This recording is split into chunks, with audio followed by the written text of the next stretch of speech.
La mort de Louis XIV en 1715 est ressentie comme une libération. Le régent, Philippe d'Orléans, fait du Palais Royal le centre d'une cour brillante où se succèdent fêtes, bals masqués, soupers fins aux chandelles. Paris devient une ville de jeux et de plaisirs qui attire de nombreux visiteurs étrangers. La spéculation bat son plein. Fortunes et faillites se succèdent.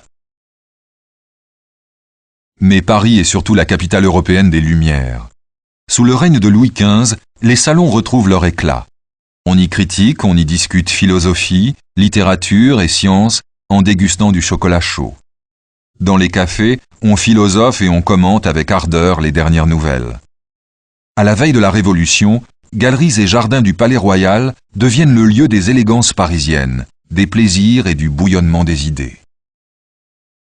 Le théâtre est prisé par toutes les classes de la société. Le mariage de Figaro de Beaumarchais, donné dans la nouvelle salle de la Comédie Française, vaut la prison à son auteur. On se passionne aussi pour les expériences comme le premier voyage en montgolfière.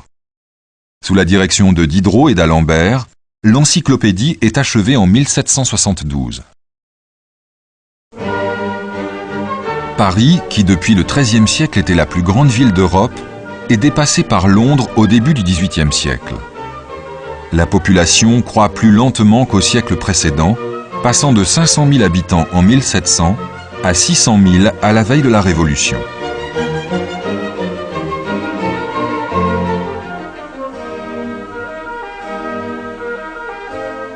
La monarchie ne se donne pas les moyens de mener à bien ses ambitieux projets d'urbanisme.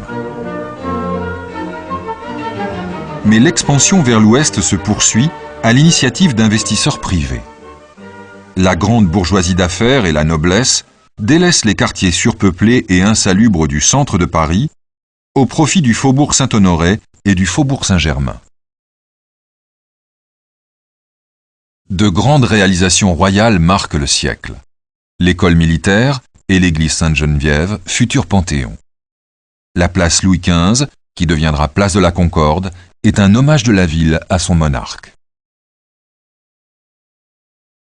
Le règne de Louis XVI voit la création d'entreprises favorisées par les techniques nouvelles. Mais le marasme économique qui frappe de plein fouet les classes populaires parisiennes s'installe.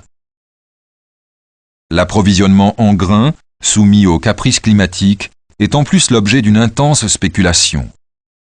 La construction du mur des fermiers généraux et ses barrières, commencée en 1785 pour éviter l'entrée de marchandises en contrebande, ne fait qu'accroître la colère des Parisiens.